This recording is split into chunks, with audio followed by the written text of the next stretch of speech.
Seja bem-vindo ao podcast Cinemação 542. Eu sou Rafael Arinelli e hoje temos aqui comigo ela que é jornalista, tá lá no Emerald Corp falando sobre filmes, séries, games, Júlia Bart. Oi, gente, só pra dizer que eu tô muito animada pra essa conversa, vai ser muito legal.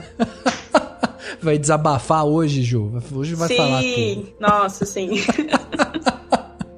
Muito bom. Temos aqui também a crítica de cinema, pós-graduada em jornalismo cultural, participante lá do Cinemático, tá participando de podcast, produção, olha, ela invadiu a podosfera aí, Ieda Marcondes. Oi, nosso primeiro Cinemação desse ano, né? É verdade, olha aí. Feliz Ano Novo. Feliz Ano Novo. Exato, eu já fui taxado, Ieda, como a pessoa que fica dando o Feliz Ano Novo mais tarde do Brasil, assim. Que era, quando eu converso com a pessoa pela primeira vez, é junho, eu tô dando Feliz Ano Novo. Ué, a gente não mora junto, né? Tem que dar. Eu também acho. Mas, né, fazer o quê? E pra fechar essa mesa aqui, ele que é jornalista, repórter, crítico de cinema no Diário de Pernambuco e na seção restrita, André Guerra. Opa, muito feliz em estar aqui mais uma vez, Rafa, obrigado pelo convite, ansioso demais pra essa conversa também, saudade de vocês. Acho que a última vez minha também foi no ano passado, então feliz ano novo. Feliz ano tardio. Pois é, não, e o André, aquela negociação árdua, porque o cara tá em tudo que é lugar. Você fala com ele um dia, tá no sul, aí fala com ele, tá no sudeste, aí fala de novo, tá fora do país. É assim, E talvez semana que vem eu esteja por aí, por São Paulo, talvez. Falando nisso. Tá vendo? É isso. Muito bem, meus amigos, olha só, hoje a gente tá aqui pra bater um papo mais leve, né, mas não menos polêmico. Isso porque surgiu um tempo atrás, nas redes sociais, né, uma discussão ali sobre os gostos dos filmes dos críticos de cinema e dos cinéfilos em geral. Sabe quando você vai conversar com uma pessoa que ama cinema e aquela pessoa fica falando que um filme, que adora um filme japonês, ou que é fã de um diretor indiano, ou que ainda viu a filmografia inteira dos filmes de terror sul-africanos. E aí você ouve aquilo e fica boiando, achando que o problema é você, que você só gosta de blockbuster e que não tem cultura suficiente, né, pra gostar de cinema. Pois é isso. Hoje eu, Júlia, Ieda, André, vamos aqui conversar, debater, né, justamente esse assunto. Vamos falar se é verdade ou mentira esse lance de que crítico só gosta de filme que ninguém vê, e vamos também tentar entender o porquê dessa percepção e discutir um pouco também sobre essa construção cultural, né, ao redor da imagem do crítico de cinema e tudo mais. Esse que é o papo de hoje, vamos bater ele agora no segundo ato desse podcast. In this house.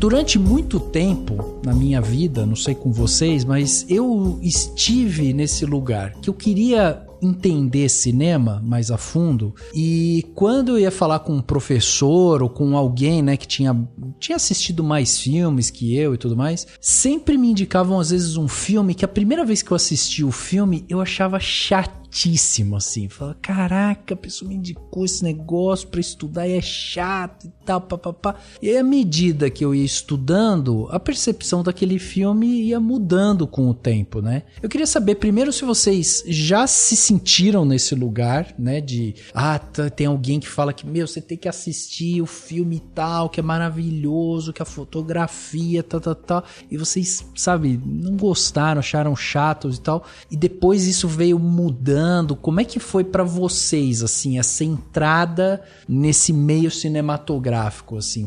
Teve algum trauma aí no meio? Bom, eu acho que faz parte, né, a gente ter esses traumas cinematográficos, ainda mais a gente quando é quando a gente se descobre cinéfilo, né? Porque eu acho que é uma descoberta, assim, não é algo que acontece do nada, assim. Tu vai adquirindo conhecimento e vontade de ver filmes, e aí do nada acontece essa questão de querer ver mais filmes. E aí eu acho que tem essa questão, assim, de que todo cinéfilo passa por esse momento de pegar um diretor, pegar um gênero e aí dissecar aquele gênero, aquele diretor, pra ver tudo que é possível. E aí eu lembro de um caso que, quando eu fui ver clássicos e eu fui assistir, e não me crucifiquem, mas eu fui assistir o Fabuloso Destino da Amélie Poulain, e eu achei chato pra caramba. Sério, eu não consegui me conectar em nada com a história, e até hoje eu não revisitei ele porque eu tenho medo de ainda achar chato. Então...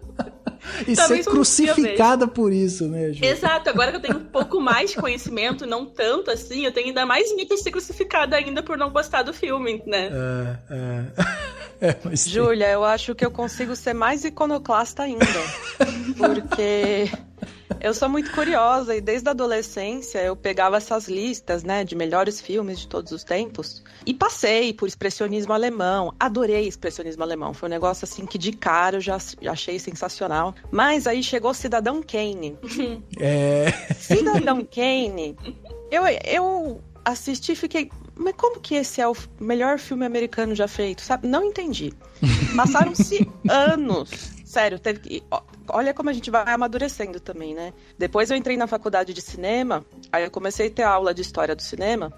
O professor, que se chamava Joel, era um professor sensacional.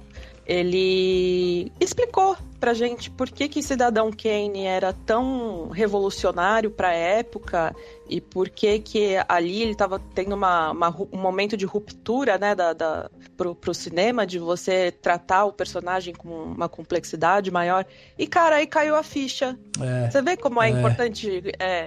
Não tô falando, não é importante ir pra faculdade de cinema, não é isso, mas você ter a perspectiva de uma pessoa que tá informada, sabe? Exato. Isso não pra dizer que qualquer um vai te convencer a gostar de qualquer coisa. A Júlia pode continuar não gostando de Amélie Poulain, tá tudo certo. Mas é enriquecedor, assim, de vez em quando você ter a visão de outra pessoa sobre um filme que você não entendeu. Exato. Dito isso, Amélie Poulain eu acho o filme bem datado, viu? Obrigado. Eu tava esperando alguém falar, assim, eu diria que a Júlia tá no lugar certo dela. Eu detesto Amélie Poulain. Assim. Olha que é muito datado. Eu acho bem datado e nesse caso eu diria até que quando eu vi eu tive que meio que admitir que era bom, porque eu não tinha, né, muito repertório para discutir sobre o filme. Acho que eu vi muito novo, aquele filme bonitão, aquela fotografia linda, aquela cara de filme padrão bonito, assim. Aí passam uns anos, eu revi, eu falei, nossa, não. Então, definitivamente, não bate. De Amélie Poulain para Cidadão Kane, aí a gente tem um gap de uns bons anos-luz aí. Cidadão Kane, eu acho que realmente não... eu acho que é isso, assim, eu concordo totalmente com o que vocês falaram e de diferentes visões ajudarem a gente a compreender melhor alguns filmes. E eu acho que isso faz parte porque não existe certo e errado em arte, né? A gente sempre tem que partir desse ponto, que não existe você estar errado porque não gosta de uma coisa e o outro tá certo porque sabe mais e gosta mais, ou estuda mais. Não.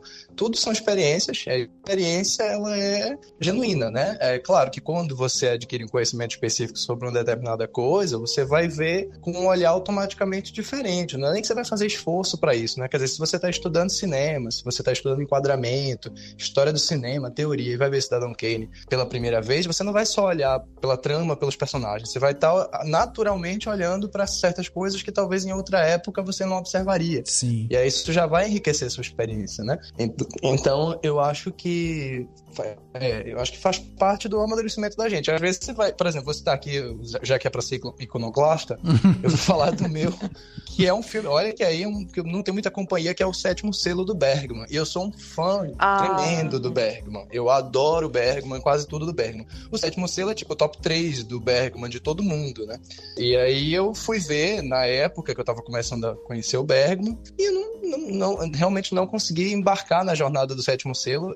Assim, do meio pro final eu tava totalmente desconectado do filme. E uns anos depois eu assisti novamente, percebi várias relações ali que me interessaram, da linguagem mesmo, assim, coisas que eu gostei mais. Mas eu sigo não achando nem de longe, assim, um dos melhores do Bergman, só que hoje eu tenho, vamos dizer, argumentos um pouco mais sólidos para defender minha ideia. Pode ser que daqui a uns anos mude, né? Mas eu acho que faz parte, a gente não tem que ter medo de achar nada, não. Acho que é só uma questão, às vezes, de momento, e às vezes é o que a gente acha e ninguém tá errado, né? Tem certo, né? Tem isso também, né? Que às vezes as pessoas, elas amam um filme que elas viram na infância e elas ficam com medo de assistir de novo depois de adulto e descobrir que é ruim, né? Eu não entendo muito bem esse medo do tipo, tá, e se for ruim? Ele não vai anular a memória que você gostou na infância, que foi um filme importante pra você. Exato. Se ele for ruim, tudo bem, ok. Qual o problema de mudar, né? Acho que as pessoas têm um medo, às vezes, de mudar, de ver as coisas de um jeito diferente. Eu adoro ver uma coisa que eu vi na infância e dizer, nossa, minha memória tá lá muito bem guardada e eu hoje olho com um olhar de adulto e não gosto, mas a memória tá ali, né? E é um conhecimento a mais, né? Porque você tá com ferramentas melhores que você tinha na infância pra poder ver esse filme, né? Não, e enquanto vocês estavam falando, eu tava aqui pensando, viajando, e eu acho engraçado, né, porque a gente precisa criar um equilíbrio também entre o gosto e o que é, vamos dizer assim, admirado pelo corpo crítico, vamos dizer assim, né? O cânone, exatamente, porque às vezes a gente, assiste um negócio que ele pode ser tecnicamente maravilhoso e tal, mas não bate com o nosso gosto cinematográfico. E o crítico de cinema, ele fica nesse limiar, assim, entre o que eu gosto e o que é técnico, né? Existe alguma coisa técnica ali. E aí, até quando vocês estavam falando, eu lembrei de um filme que eu amava na minha adolescência. Eu amava esse filme, que se chamava Energia Pura. É um filme de 95. E é um filme, assim, pouquíssimo conhecido pelas pessoas. Vou procurar aqui imediatamente. Já estou procurando. de um diretor chamado Victor Salva. E é um filme... Eu não conhecia. Pois é um filme aos moldes... do menino... branco, né? Branco, é um menino albino e ele tem um lance com energia e aí tem toda uma história ali que fala sobre preconceito e tudo mais. E eu lembro que eu assisti esse filme, eu amava ele. E o apelido do cara era Pounder, que é pó, né, em inglês. E eu usava esse nome no ICQ, entendeu? Eu usava lá Pounder. Eu amava isso e tal. E aí eu fui reassistir esse filme e ele é bem datado também, sabe? Ele tem vários problemas. Ele tem algumas pessoas, tem o Jeff Goldblum lá no meio. Tem algumas personalidades famosas, mas é um filme, assim, completamente esquecível. E, em termos técnicos, ele não tem nada demais também, sabe? Mas era uma coisa que, eu lembro que na minha introdução cinéfila era um filme que eu adorava, porque eu adorava a mensagem de amor, de caridade, de empatia que ele passava e tal. Mas é isso, né? Às vezes a gente tem que meio que tentar equilibrar essa questão do gosto e tal. E aí entra uma frase que eu não sei se vocês já ouviram, mas é que aquela famosa frase que é: eu não acredito que você não viu 3 pontinhos, sabe assim? Nossa, todo crítico... Exatamente isso que eu ia falar. Todo crítico que eu conheço tem alguma lacuna. Todos. Sempre. Porque sempre, né? Diz que não tem, ele tem um bocado. Porque, assim, não tem como você não ter, né? A gente vai morrer sem ter visto tudo que a gente queria. Então, se a pessoa diz não tenho lacunas, é porque ela tem lacunas e tá acomodada. Pois é. O próprio Bergman, né? Tem muita gente que deve estar ouvindo a gente e nunca ouviu.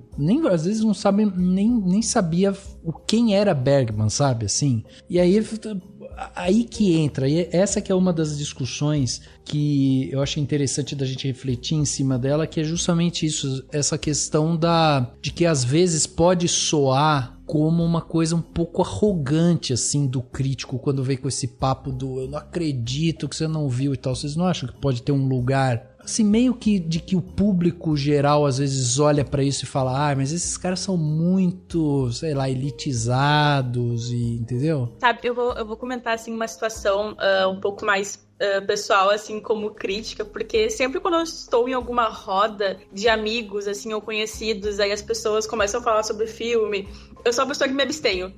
Porque eu sinto muito, assim, essa questão realmente, como tu fala, assim, do crítico, sabe? Da pessoa chega lá com uma pompa, né? Então, sempre quando eu tô em uma roda de pessoas, conhecidas, amigos, eu sempre tento, assim, tratar do cinema da forma mais simples, assim, possível, mas também da forma que as pessoas não fiquem com essa impressão, porque eu acho que essa impressão já é tão forte e a gente precisa, talvez, desmistificar essa impressão e fazer com que as pessoas entendam que o crítico não quer que tu goste dos mesmos filmes que ele, mas que tu também tenha uma percepção diferente sobre aquele filme e que os discursos possam se complementar, sabe?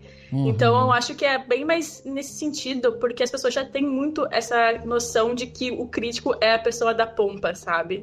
Eu super concordo com a Júlia e eu acho que, na verdade, eu já ouvi essa frase, não acredito que você não viu 3 pontinhos, mais de pessoas que não eram cinéfilas do que de pessoas do meio. É verdade. Porque eu tenho uma história super engraçada da menina na academia que ela perguntou, né, o que eu fazia de faculdade. Eu falei, cinema. Ela, você já viu Shrek 3? Eu falei, não vi. Ela, mas você faz cinema e não viu Shrek 3? Esse foi o raciocínio dela, sabe? Eu devia ver Shrek 3. E isso eu nunca vi um crítico me cobrar de tipo, mas como que você nunca viu, sei lá, o último filme do Bergman? Qualquer coisa assim, sabe? Eu vejo mais essa cobrança de pessoas, entre aspas, normais, porque cinéfilo não é normal, né? Não, Mas eu acho que essa visão arrogante, ela não procede, assim. Pode ser que as pessoas pegam um pouquinho de birra da imagem do crítico, porque de repente tem um filme que é adorado pelo público e o crítico vai lá e maceta.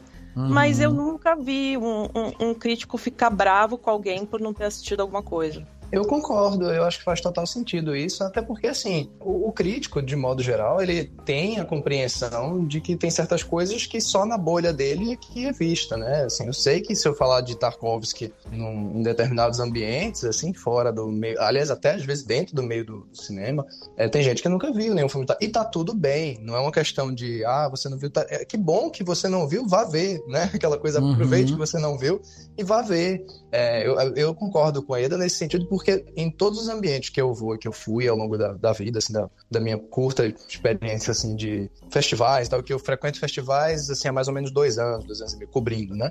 E nesse ambiente, é óbvio que eu sou sempre um dos mais... Eu tenho 24 anos e quando entrei no jornal eu tinha 22... Todo mundo, todo o corpo crítico ao meu redor tinha pelo menos 35, 40. O pessoal da Abracine, o pessoal que tá dentro da Abracine tem uma média de 35 para cima, né? Não tem, tem uma pessoa ou duas com menos de 28 e tal. Então é óbvio que vai ter muita gente, a maioria das pessoas que são muito mais velhas do que eu e tem naturalmente um repertório muito mais extenso, que eu respeito, que eu, assim como a Júlia, eu me calo em determinados ambientes justamente para ouvir mais do que falar, né, aprender, e eu nunca ouvi esse tipo de coisa. Nossa, André, você não viu? Que absurdo. Não, as pessoas olham para você, sabem que você, às vezes, se surpreende. Acontece mais o contrário, de você chegar, no meu caso, né, que eu sou mais novo, chegar assim e dizer, citar um filme de um determinado diretor e a pessoa ficar, nossa, você viu? Eu falei, vi, porque faz um tempo já que eu tô buscando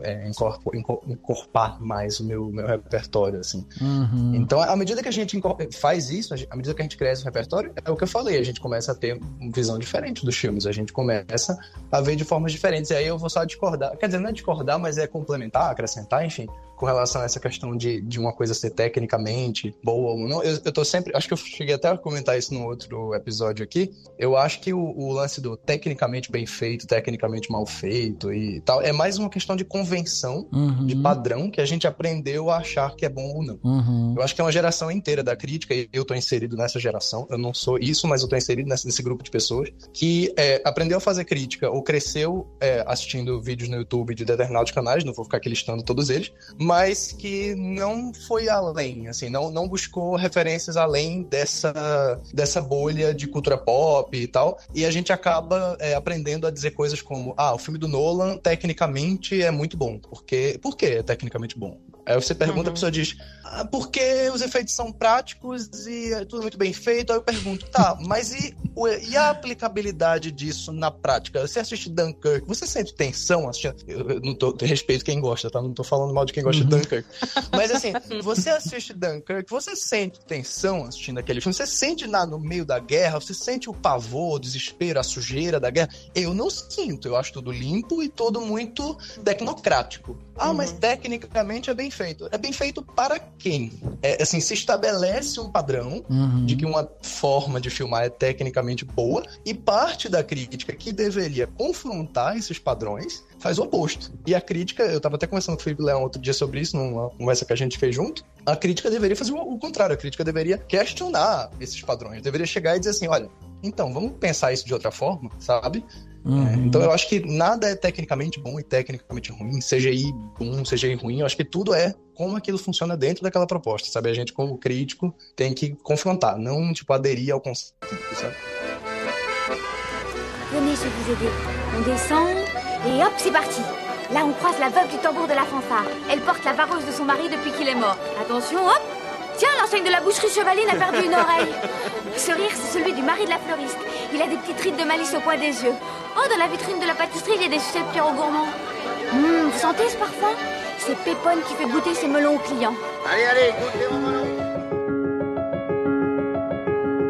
Inclusive, esse termo tecnicamente bom, curiosamente, ele é bastante aplicado a diretores como Christopher Nolan, que é um homem que trata de guerra, que trata do filme da bomba atômica, e todas as mulheres ali são acessórios. Então, você já tem um prestígio por parte do tipo, é filme de Oscar, sabe? Então é tecnicamente bem feito. E aí, eu lembro quando a Greta Gerwig fez Lady Bird, eu adorei Lady Bird, eu fiquei fascinada. E todo mundo, mas é uma sessão da tarde. Por que é uma sessão da tarde? Porque é uma menina?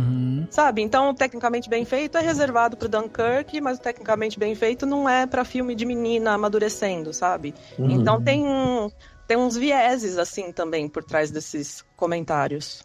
Verdade. E aí tem uma outra questão, que é essa questão que vocês estão meio que passando por ela também, que é a parte de ser algo meio que americanizado também, né? Porque a gente aqui, a gente tem essa cultura americana muito introjetada no Brasil, né? Quantas vezes a gente não ouviu falar sobre os filmes enlatados americanos, a sessão da tarde, né? E até tô levantando isso porque recentemente a gente publicou alguma coisa no Cinemação, em alguma rede social, agora eu não lembro, mas era alguma coisa relacionada a cinema nacional, lei de incentivo e tal. E, gente, o horror que foi, as pessoas falando que o Brasil... Vira Chernobyl. Mas o Brasil, falando, nossa, o Brasil não produz nada de bom e tal. E assim, você fica, caraca, como é que pode? Eu fico me perguntando quanto que a pessoa já viu de cinema brasileiro. Porque até isso que o André tava falando, sobre pegar referência, a própria crítica questionar e tal... A gente às vezes pega uns filmes brasileiros que tem uma parte técnica tão maravilhosa. Eu até vi recentemente essa declaração do Ali Muritiba, né? Porque quando começaram a falar sobre Cangaço Novo, Sim. Ele foi pras redes sociais e as pessoas tipo, caraca, mas isso é o Brasil mesmo que fez e tal. E ele falou assim, isso daqui é qualidade brasileira e a gente faz filme, cinema e audiovisual nessa qualidade sim, e os outros que corram atrás, amigo, é isso, entendeu? Perfeito. E eu achei maravilhoso isso, porque é muito disso, assim, a gente consome tanto e o nosso cinema ele é tão bombardeado, né, pelas produções americanas e tal, que às vezes esse repertório ele fica restrito só a isso, e aí furar essa bolha para assistir um troço totalmente diferente é muito difícil para as pessoas que não tenham o interesse, né, ou que estejam dentro desse padrãozinho, né, do que elas estão vendo, vocês não acham? Rafa, quando você contou o tema desse episódio, eu topei na hora, porque tem um trecho aqui que eu tenho guardado no meu bloco de notas do computador, que tá aqui há anos, e eu não tiro ele porque eu gosto muito. Que é um trechinho de um texto do Roger Ebert. Roger Ebert, né? Se fala em inglês, mas me acostumei a ler Roger Ebert mesmo. Também. Não é? Mas parece mais natural, né? E o trechinho é o seguinte: eu estive num resort e lá eles passavam um filme diferente toda noite.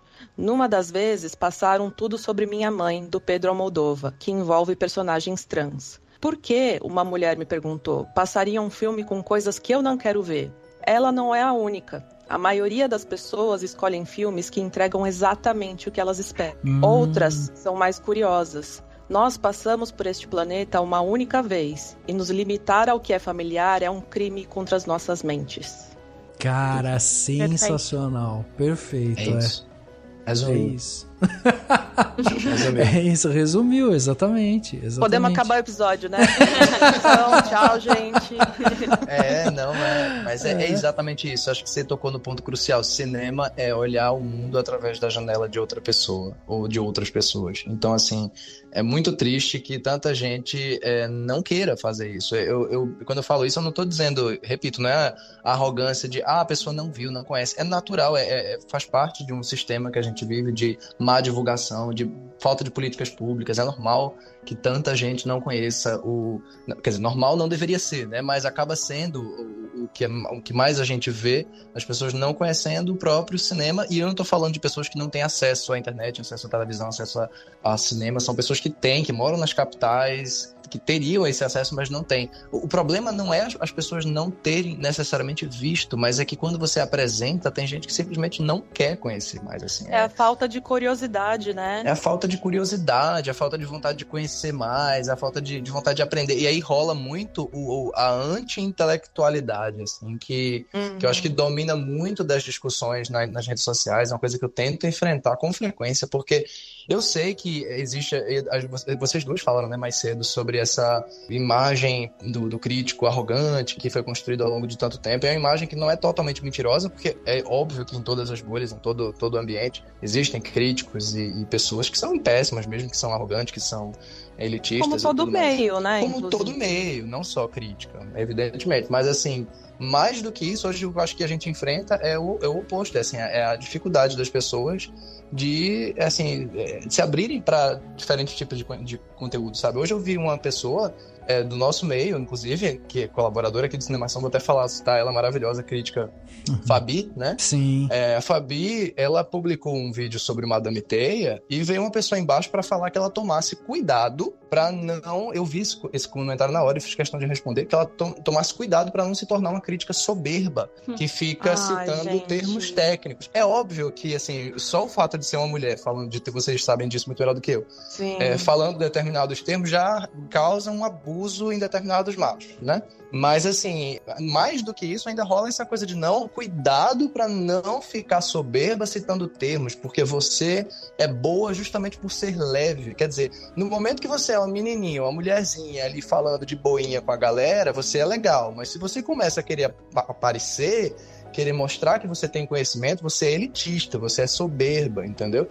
Isso é péssimo, isso faz parte dessa falta de curiosidade, falta de vontade de expandir, e aí a gente entra no bocado de outras coisas, machismo, dificuldade de aceitação de outros lugares de fala e tanta coisa mais. É péssimo, é triste. Eu queria trazer de volta a velha briga do Scorsese com a Marvel, porque... Ótimo. Porque muita gente... Nunca morre essa discussão. Não. E nunca vai morrer. Mas muita gente que não conhece o Scorsese, que não sabe do trabalho dele, que nunca viu documentários em que ele apresenta filmes de outras pessoas, ficou com essa impressão de que ele era arrogante, porque ele estava falando mal dos filmes da Marvel. Então o que eu gosto é porcaria, só pode gostar de neorrealismo italiano. E, cara, eu queria que as pessoas conseguissem enxergar que, na verdade, o mais fraco aí é o Scorsese. Sim. Porque o império da Marvel, a gente está começando a ver algumas lasquinhas caindo agora. Mas desde 2008, foi só isso que dominou as salas de cinema. Toda a bilheteria de todos os anos tinha lá uns 4, 5 filmes da Disney no topo. Então, quando o Scorsese tá reclamando da predominância desses filmes, ele tá defendendo os mais fracos, ele tá defendendo filmes de outros países, filmes independentes, filmes de gênero, porque fica parecendo que ele é elitista, e é justamente o contrário, ele tá tentando defender gente que não tem dinheiro. E aí a importância da lei de cotas, né, que o Brasil voltou a ter, né, porque assim, o que eu penso é o seguinte, a gente vem, de um governo, né, 2 governos anteriores, que acabaram praticamente com o cinema brasileiro, assim, que não investiram, que não deram oportunidade. E aí, agora, esse ano que a gente volta com essa lei, é mais uma oportunidade dessas pessoas, desses cineastas, serem, né, ouvidos e terem seus filmes exibidos na sala de cinema como deve ser, para que depois os críticos tenham também essa capacidade de ir lá e fazer esses reviews. Porque é tudo um ecossistema que depende um do outro. Então, assim, quanto mais a gente ter incentivo, né, ter incentivos políticos, né, políticas públicas de cinema brasileiro, mais a gente vai ter pessoas indo ver os filmes e mais a gente vai ter críticas falando sobre os filmes. Porque hoje a crítica de cinema focada no cinema brasileiro é muito pouco. Porque os filmes não chegam nos críticos. Exato. Tem todo um problema da indústria da mídia, né? Que você precisa caçar cliques. Então você precisa necessariamente falar da coisa mais pop no momento. E dificilmente vai ser uma produção brasileira. Então a gente fica nesse círculo vicioso, né? Do tipo, a gente precisa falar do que é mais pop, mas se eu tô falando só do mais pop, eu também não consigo trazer outras coisas pra evidência, sabe? Então é uma merda. Mas eu acho interessante realmente isso que a gente está comentando aqui. Eu acho que é realmente uma coisa para a gente ficar atento, porque esse papel do crítico e tudo isso que a gente está falando, Scorsese e tudo mais, só mostra um pouco sobre o quão importante é a gente ter repertório, né? E aí tem uma coisa que eu estava vendo, né, um estudo que foram feitos sobre justamente esses movimentos mais conservadores e tal, e saiu um podcast, eu vou até deixar essa dica aqui, antecipar, né, um plano detalhe aqui para vocês, que é um podcast que se chama Autocratas, que estuda um pouco sobre os movimentos de autocracia dentro de alguns países e tal, né, e como isso está acontecendo, as ondas autocratas que acontecem de tempos em tempos e tudo mais.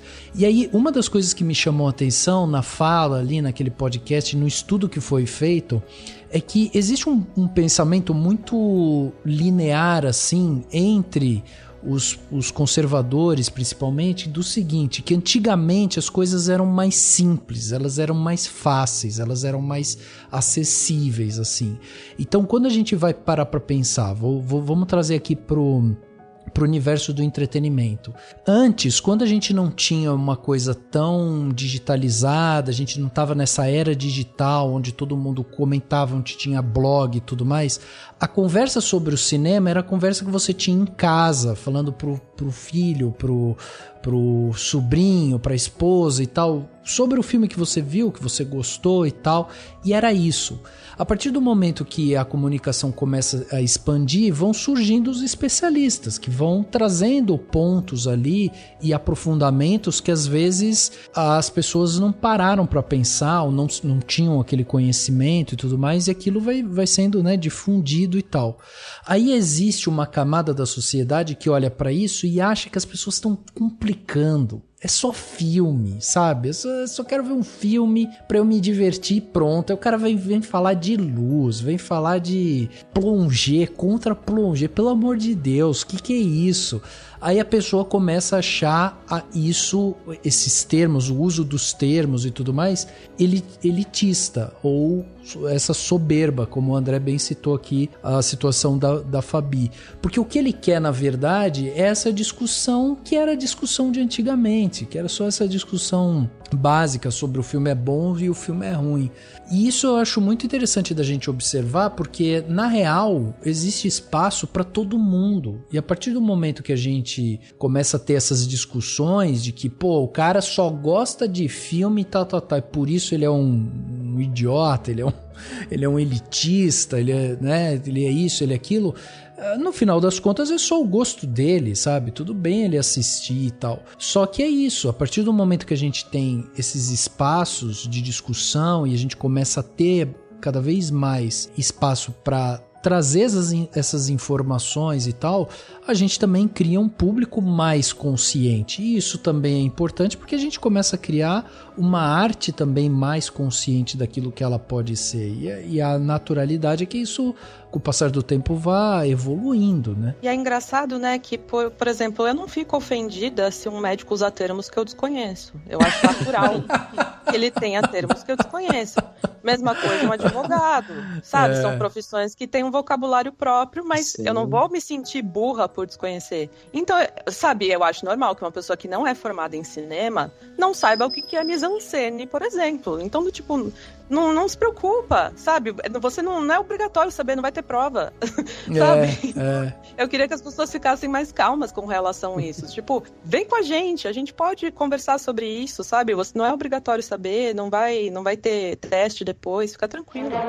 Is that really your idea of how to run a newspaper? I don't know how to run a newspaper, Mr. Thatcher. I just try everything I can think of. Charge, you know perfectly well there's not the slightest proof that this armada's off the Jersey Hello, coast. Mr. Bernstein. Excuse me, Mr. Can you Kane. prove it isn't? This just Mr. came Bernstein, I'd like you to meet Mr. Thatcher. I'll just How do you do, Mr. Thatcher? Leland, Hello. Mr. Thatcher, my ex-guardian. From Cuba. We have no secrets from our readers, Mr. Bernstein. Mr. Thatcher is one of our most devoted readers.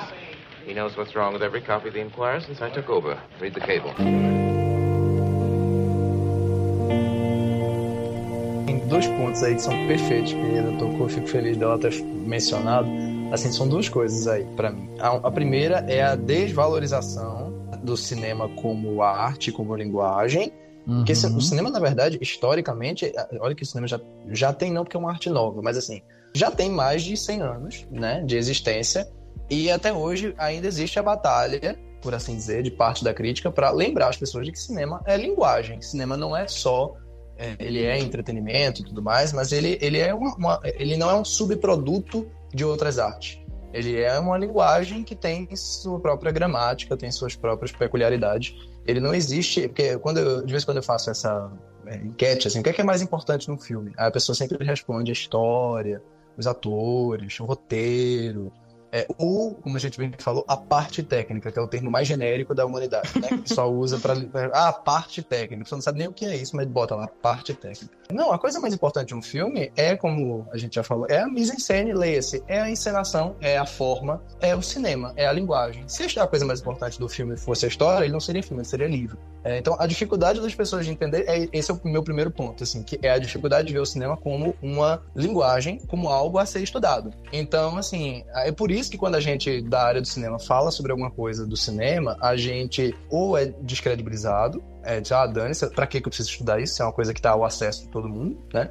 E segundo, você tá sendo elitista. Então você ou é descredibilizado ou você é chato elitista. O médico não. O médico, quando ele cita termos técnicos, ele é médico, deixa, porque ele sabe, né? Porque é uma profissão nobre, ele sabe das coisas, ele é entendido, como dizia assim antigamente. Tipo, já a gente não, a gente é ou elitista ou descredibilizado. Então, assim, o meu primeiro ponto é esse, a desvalorização do cinema como linguagem, como algo a ser estudado. E a segunda coisa é que eu acho que, assim, as pessoas, de modo geral, também têm dificuldade de ver que o cinema tem potencialidades diferentes, sabe, para além do que elas já conhecem. Por isso que a gente vem citando isso há tanto tempo aqui no podcast, né? Assim, então, se você cita um determinado cineasta que faz um determinado filme que é muito diferente do que a pessoa conhece, ela acha que aquilo ali é assim, nossa, sério que o cinema serve pra isso também? Assim, teve um caso recente, vocês devem ter ouvido falar no filme, ou visto, enfim, que é o Skinamarink.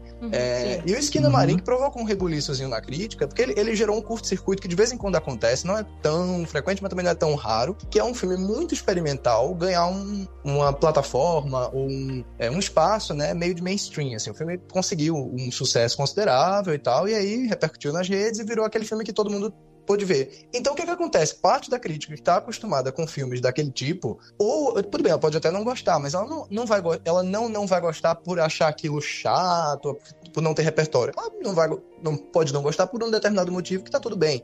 Mas vai ter uma parte grande das pessoas que não conhecem aquele tipo de cinema que vai chegar e dizer assim, meu Deus do céu, o que é isso? Porque ela só conhece um formato de cinema narrativo clássico, então se ela é confrontada com uma coisa diferente, ela fica com raiva. Sim. E você, quando recomenda, você recomendou aquilo, eu achei uma bosta. Bom, tá tudo bem se você não achou bom, né? Entendeu? Você pode rever ou não, você que sabe, mas existe essa raiva, né? De mostra como é que pode o cinema fazer isso comigo. Poxa, ninguém é obrigado a gostar de nada, sabe?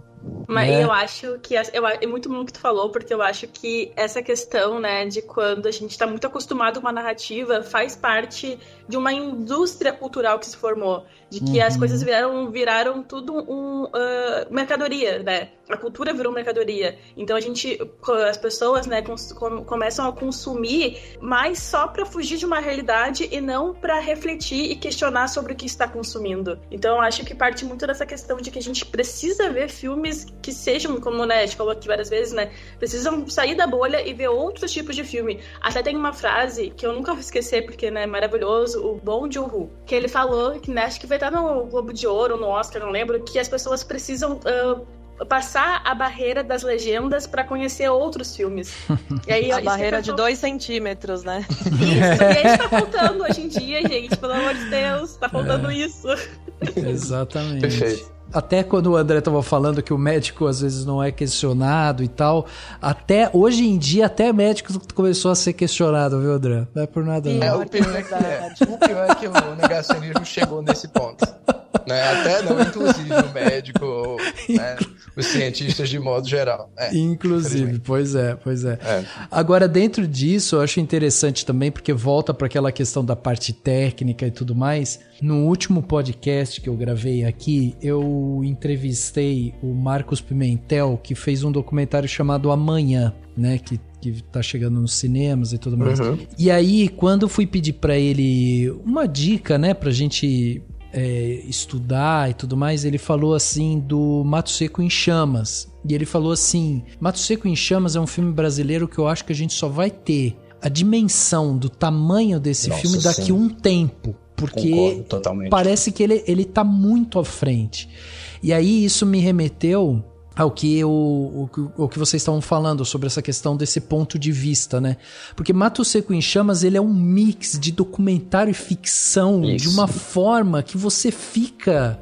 Cara, a hora que eu acabei o filme, assim, eu tava em êxtase, assim. O meu cérebro... completamente sem entender se aquilo era o que era ficção, o que era documentário, e eu achei ótimo não entender, porque isso me deixou mais interessado ainda no filme, né? Incrível, maravilhoso esse filme. E essa curiosidade por esses formatos diferentes, até essa própria brincadeira que foi feita, né, em Mato Seco em Chamas, mas que... a gente pode olhar aqui e falar assim, pô, olha só como foi experimentado ali, como existe um outro ponto de vista e tudo mais, que foge justamente desse blockbuster, desse formato padrãozinho que a gente começa a ver com uma frequência muito grande.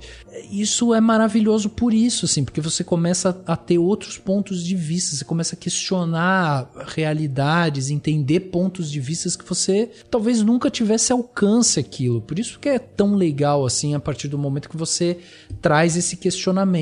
Agora, o filme como entretenimento só puro e só isso, ele é importante também. Agora, eu acho que fica essa provocação de que muitas vezes os filmes, eles trazem uma mensagem subliminar. E aí entra a parte de racismo estrutural, misoginia, né, patriarcado e tal, que às vezes está tudo enfiado ali dentro, mas com essa roupagem de entretenimento que às vezes a gente não percebe e aquilo ali está sendo colocado dentro de você e você está inconsciente recebendo aquilo.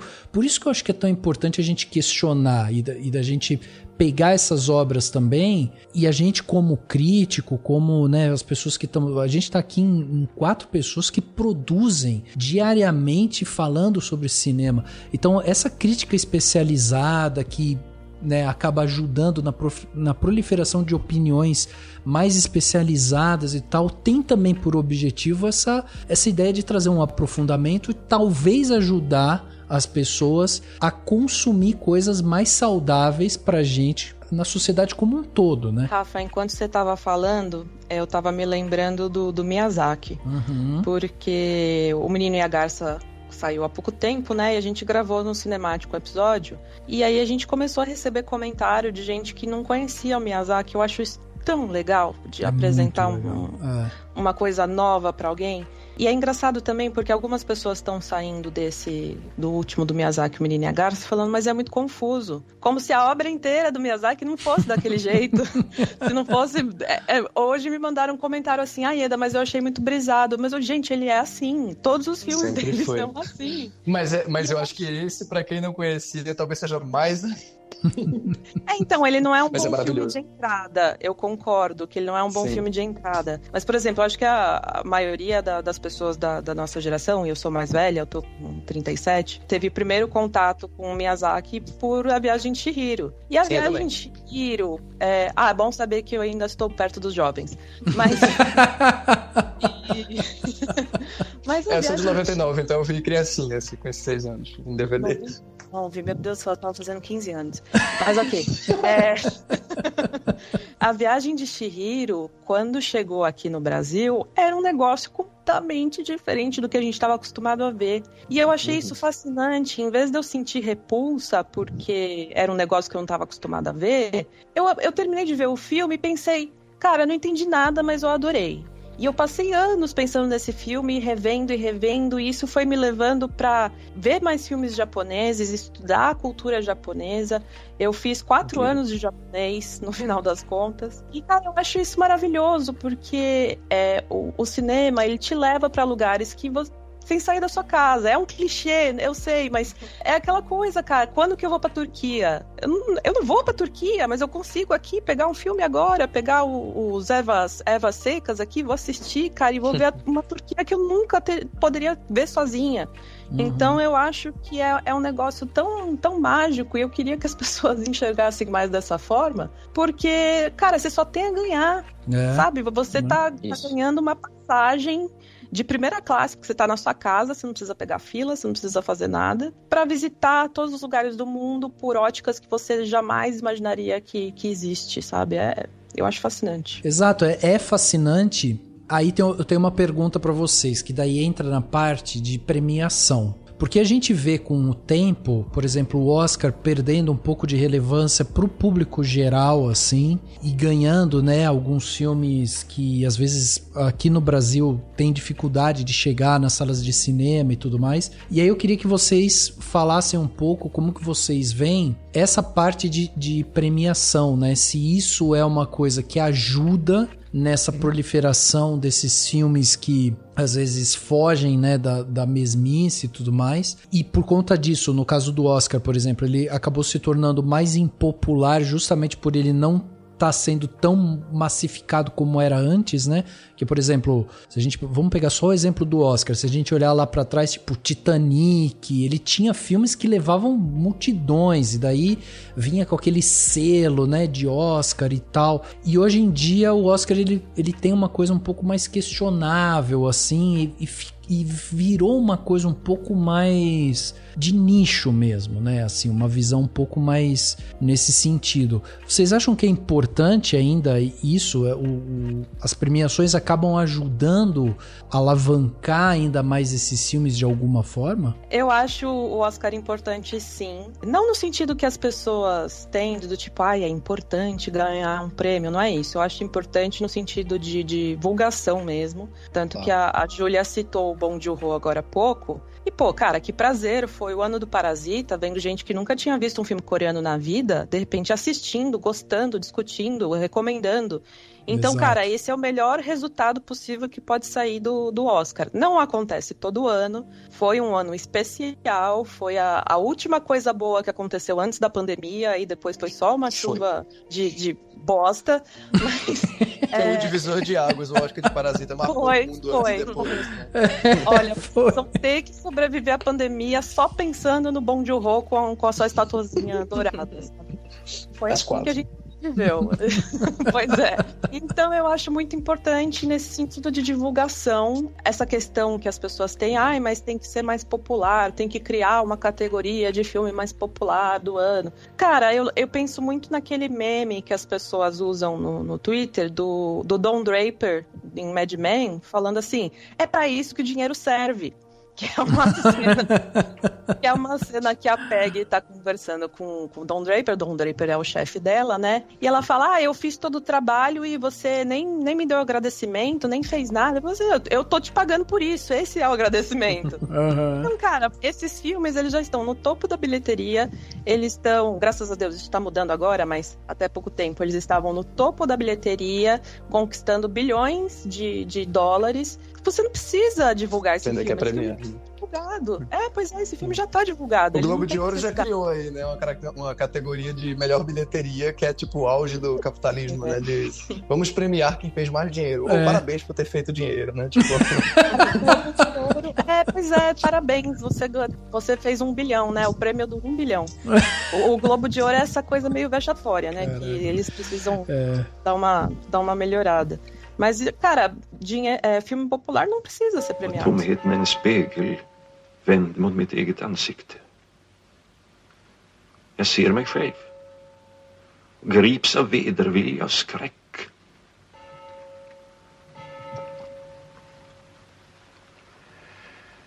Genom min likgiltighet för människorna har jag ställts utanför deras gemenskap. Numera lever jag i en spökvärld. Innesluten i mina drömmar och fantasier.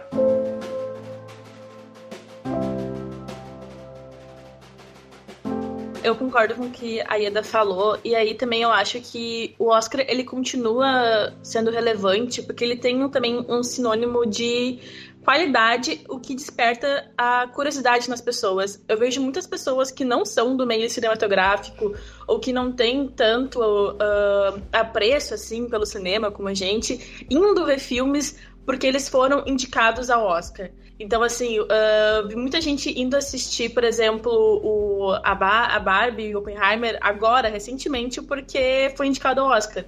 Sendo que teve todo aquele marketing, né, do Open Barbie, que foi gigantesco. Então, eu sinto, assim, que o Oscar né, primeiramente, ainda um sinônimo de qualidade na indústria, apesar de que a gente tem muitas faltas ainda, né? Falta representatividade, falta as pessoas negras, falta mulheres, então falta, né, a comunidade LGBTQIA+. Porém, isso vem mudando, né? Os dados aí também mostram que isso vem mudando de pouquinho em pouquinho, né? Passo de formiguinha. E segundo, é uma oportunidade também de destacar filmes que não têm tanta atenção até chegarem ao Oscar, né? Que é alguma coisa que também a Keda falou sobre Parasita. Então, particularmente, eu gosto desse tipo de premiação. Eu acho que é um momento também para prestigiar, né? A gente pensa muito assim no cinema como uma indústria, mas também é uma cultura, né? E a gente tem que prestigiar a cultura, a gente tem que estar ali aplaudindo, né? E torcendo junto. Então, apesar dos pesares, eu gosto, assim, do Oscar e eu acho que é relevante. Exato. Eu concordo totalmente. Eu queria só acrescentar, assim, que a gente tem que ter, antes de qualquer coisa, uma visão sobre as premiações que são super importantes em vários aspectos, principalmente de divulgação, mas a gente tem que sempre ter um olhar crítico diante delas, né? Principalmente a gente que faz crítica. E o ter um olhar crítico não significa falar mal de premiação, não significa esnobar, não significa não ver, mas significa entender os mecanismos por trás das premiações, né? E a gente, obviamente, sabe muito bem, a essa altura do campeonato, tudo que envolve o Oscar. O Oscar, por exemplo, é uma premiação que tem muito tempo, 95, 96 edições já a essa altura, e sempre foi, não é de hoje. As pessoas adoram dizer, o Oscar se tornou um prêmio político. Não, o Oscar sempre foi um prêmio político, sempre foi um prêmio que envolve lobby, envolve dinheiro, muito dinheiro em campanhas. Não é um prêmio do cinema, é um prêmio do cinema norte-americano, da indústria do cinema norte-americano, não é um prêmio do cinema. Isso é preciso que fique claro, apesar dos próprios integrantes e norte-americanos negarem com frequência, pessoas até progressistas de vez em quando saem com essa no Twitter de que é uma premiação do cinema. Não é uma premiação do cinema norte-americano. E tá tudo bem com isso. Eles têm a indústria deles, eles fazem a festa deles. Ultimamente eles têm aberto um espaço aí maior, justamente por conta dessa queda da relevância, eles vêm abrindo um espaço maior, né? Para filme, para membros internacionais, o que evidentemente acaba acontecendo coisas como esse ano. Foi a primeira vez na lista de melhor filme que você tem Anatomia de uma Queda e Zona de Interesse, né? Que são 2 filmes não hollywoodianos. Embora, assim, um seja de um diretor britânico, que é o Zona de Interesse, que já fez outros filmes falados em inglês, e o outro seja Anatomia de uma Queda, que é um filme francês que 60% dos diálogos são em inglês. Então, assim, até a internacionalização deles é uma internacionalização per uno mútuo, né? Sim. E no caso do Parasita, que a gente citou, o Parasita foi incrível ver o Parasita vencendo aquele ano. Foi uma Copa do Mundo mesmo, né? Por ser um filmaço e por ser um filme que representa várias coisas boas. Mas o Parasita não ganhou o Oscar por um voto de amor. O Parasita ganhou o Oscar porque teve um investimento multimilionário da Neon, da distribuidora, né, nos Estados Unidos, e da própria Coreia do Sul no filme, né? A Coreia do Sul, aliás, tem feito isso com seus filmes de modo geral. A Coreia do Sul tem um cinema muito recente comparado a outros cinemas do mundo, como o próprio Brasil, mas é um país que tem feito um investimento sem tamanho, né? A gente até conversou sobre isso em um outro podcast aqui uma vez, em outro episódio, com a Marina, se não me engano, com a Marina Rodrigues, né? Falando sobre investimento estatal, cota de tela e tudo mais. Então o Parasita chegou onde chegou por conta disso também. Então a gente tem que ter um olhar crítico diante das premiações nesse sentido, eu acho muito bom que elas existam, porque elas colocam os filmes em discussão, os filmes em diálogo, os filmes em debate, fazem com que pessoas que não são envolvidas com o cinema, como a Júlia falou, irem atrás, né, de maratonar e tal. Mas a gente, como crítico, uma das nossas funções é desconstruir a imagem desses prêmios e conversar com as pessoas sobre isso, né? E de alguma maneira contribuir nessa formação, de dizer assim, vamos ver esse filme. Eu fiquei muito feliz esse ano em ver o Zona de Interesse indicado, por exemplo, porque é um filme que realmente, de fato, foge de qualquer padrão que o Oscar, até pouco tempo atrás, indicava, né? É um filme que tá ganhando aí uma plataforma no mainstream que é muito surpreendente para mim que ele tenha, e é por isso também que ele tá provocando muita decepção, porque as pessoas vamos ver filmes do Oscar, a pessoa vai lá ver Barbie, Oppenheimer, Assassinos da Lua das Flores, e aí Zona de Interesse, quer dizer, uma coisa completamente diferente do que ela tá acostumada, que foge, como a gente falou, do padrão narrativo, dramático e tal. E aquilo gera um choque, mas é bom isso também, é bom chacoalhar, e é por isso que a gente falou tanto de divulgação, porque olha, a pessoa não estaria vendo Zona de Interesse se não tivesse indicado ao Oscar, algumas pessoas, né? Então isso eu acho muito legal. E só para concluir, eu acho que nos últimos anos, justamente por conta da queda da relevância, justamente por conta da irrelevância, eles têm mudado um pouco isso que você falou, Rafa, a gente só vai indicar filmes mais elitizados. Eu acho que se você for olhar as últimas 5 edições, você vê que tem sempre ali o top 2 de bilheteria. Né? Exato. Então, assim, esse ano Barbenheimer tá indicado, não tinha como não tá, né? A dupla, né? Passado, o Oscar anterior tinha o Top Gun Maverick e o Avatar, os 2 maiores filmes daquele ano, né? De maior bilheteria, de repercussão. E no ano anterior, acho que foi o Duna, estava indicado, que foi o filme de maior bilheteria da pandemia do estúdio, né? O filme de maior sucesso, que concilia aí crítica com bilheteria, né? Quer dizer, um blockbuster de prestígio. Então, eles estão tentando se abrir, mas eles ainda são muito conservadores para olhar, por exemplo, para filmes de gênero, né? Assim, quantos filmes de terror foram indicados ao Oscar? Com tantas mudanças, né? Isso é uma falta muito... Só desculpa te interromper. Não, por favor. É porque eu sou muito fã de filmes de terror, assim, eu amo filmes de terror. Também pesquiso bastante sobre, e pra mim é uma falta gigantesca que a gente não tenha mais indicações a filmes de terror no Oscar. Perfeito. Eu citei os últimos anos, assim, o Oscar do ano passado. Cadê o Nope? Do Jordan Peele indicado a qualquer coisa, por exemplo, entendeu? Eu tô citando ele porque, assim, Jordan Peele é um dos nomes mais importantes da indústria, depois do Corra, né, que foi o sucesso que foi e tal, e olha que nem ele, com o cacife que tem, conseguiu que o Nope fosse indicado a som, a trilha, a fotografia, né? Porque não é uma barreira muito. Eu também sou assim, o horror é um gênero da minha vida, é o gênero que me abriu pra cinefilia. Eu comecei a ver filme por causa de filme de terror. As 2 únicas tatuagens que eu tenho são de filmes de terror, então assim, pra mim também me corrói, assim, ver que passam os anos e as coisas não mudam, não só no Oscar, né, mas nas premiações de modo geral. Tanto que quando o Titanic, da Julia Ducournau, venceu a Palma de Ouro, eu nem gosto do Titanic, mas eu fiquei tão feliz de ter vencido. Pela representatividade. Exato. Da mulher, né, a diretora mulher ganhando a Palma de Ouro, que foi a 2ª vez naquela ocasião, e por ser um filme de horror. Eu vi o filme e fiquei muito triste por não ter gostado, porque eu adoraria ter gostado. Eu fiquei feliz da mesma forma por ter ganhado. Vocês sabem que eu concordo plenamente, assim, com tudo que vocês falaram sobre a premiação e tal. Eu sempre falei que eu nunca fui um grande fã de Oscar e tal, mas eu entendo a importância e eu entendo a importância principalmente dos festivais menores, né? Quando a gente tem festivais que ajudam realmente a apresentar os filmes pro público e tal, eu acho que isso é uma porta de entrada muito importante, assim, principalmente pro pequeno produtor.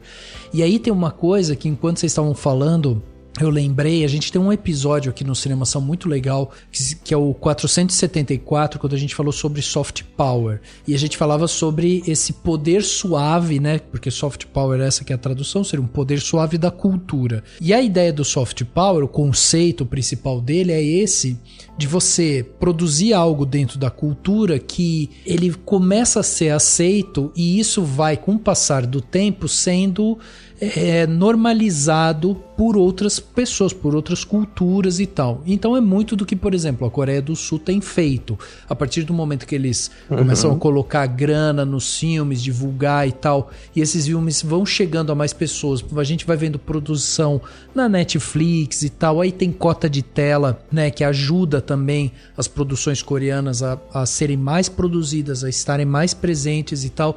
A gente começa a consumir esse tipo de produto e aquilo vai ficando normalizado, e aí amanhã ou depois instala-se uma fábrica da Hyundai na sua cidade e você acha aquilo normal porque a Coreia já está presente no seu dia a dia de alguma forma, sabe? Ela tá ali te rondando e tal. Então eu acho isso interessante da gente observar e estudar, e eu acho que vai de encontro a essa conversa que a gente está tendo, porque a gente começou esse papo justamente falando sobre essa questão de que muitas vezes as pessoas falam, não, os críticos de cinema só gostam de filme que ninguém vê, e a gente precisa entender que um dos papéis do crítico é justamente ser essa porta de entrada e ajudar de alguma forma a gente a encontrar esse poder suave de outras culturas. Então quando a gente fala da Coreia do Sul, ou vai falar mesmo de, sei lá, o terror, sabe, feito num outro país e tal, a gente tá justamente querendo ajudar e fortificar ainda mais essa visão, até porque a partir do momento que a gente vai tendo contato com isso, era aquilo que a gente estava falando, a visão vai se abrindo, né? Tava lembrando aqui da época que eu me envolvi numa fita louca aí com a minha irmã, a Chitaro. Ela, tipo, conseguiu um mapa aí de um bagulho de uns dutos de petróleo que passava por baixo da terra.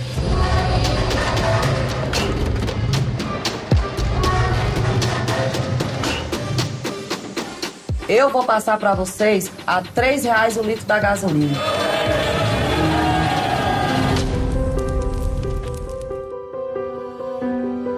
Daí a gente entra também naquela outra coisa que é do tal do guilty pleasure, né, também, porque daí a gente vai falar de filmes que eles são populares e tal, mas aí que tá, esse consumo consciente é muito importante. Vocês acham que hoje em dia, com essa era digital mais na mão, assim, o papel do crítico dentro da era digital, ele ainda é importante ou se tornou mais importante do que antes? Antes da Júlia falar, deixa eu só dizer uma coisa, que eu detesto o termo guilty pleasure, porque eu não sou católico pra ter culpa.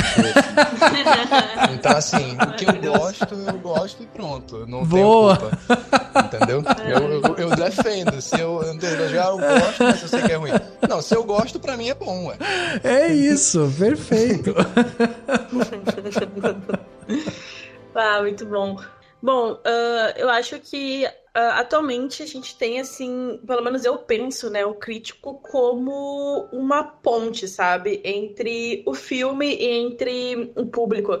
Porque eu acho que todo mundo hoje em dia, né, nas redes sociais é um pouco também dessa questão de fazer, de comentar, né, de ser um pouco crítico, mas não naquele estado, né, de se aprofundar numa obra e falar todos os pormenores, né? Então eu vejo essa profissão, assim, muito como uma ponte que é capaz de fazer essa ligação entre esses dois lados e propor debate. Eu acho que, acima de tudo, a gente tem esse papel de propor um debate e não de fechar. Porque às vezes a gente pensa assim, vai escrever um texto ali e só é aquilo e vai morrer ali o assunto. Não, é um texto que vai continuar reverberando por aí e que as pessoas têm também essa capacidade de ir lá e comentar em cima desse texto, desse crítico.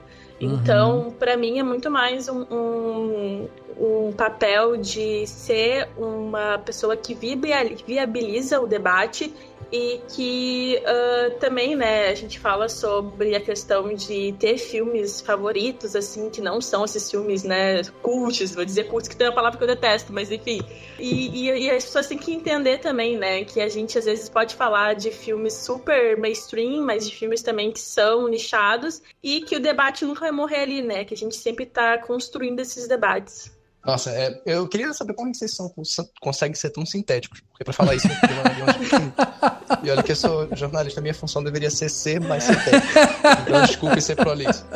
Mas é porque a Júlia tocou em tantos pontos que me interessam aí, assim, que eu acho importantes. Primeiro, assim, é a democratização, vamos chamar assim, do acesso à crítica promovido pela aquela história, né, relação do advento da internet e das novas tecnologias, essa coisa toda, quer dizer, então existe um acesso à crítica e existe um acesso de ser crítico, né, tipo, todo mundo pode ser crítico no momento, na medida que você tem um telefone com uma imagem boa, você sai da sessão e quer fazer um comentário, você ganha um número X de seguidor, você é um crítico, você tem acesso a cabines de imprensa, você tem acesso, né, a esses espaços. E essa é a democratização, que é muito positiva por várias razões. Você tem muita gente boa que começou assim, que começou, né, sem uma formação, vamos dizer, acadêmica, e que faz conteúdo incrível. Eu conheço muita gente que cresceu assim, dentro desse tipo de ambiente.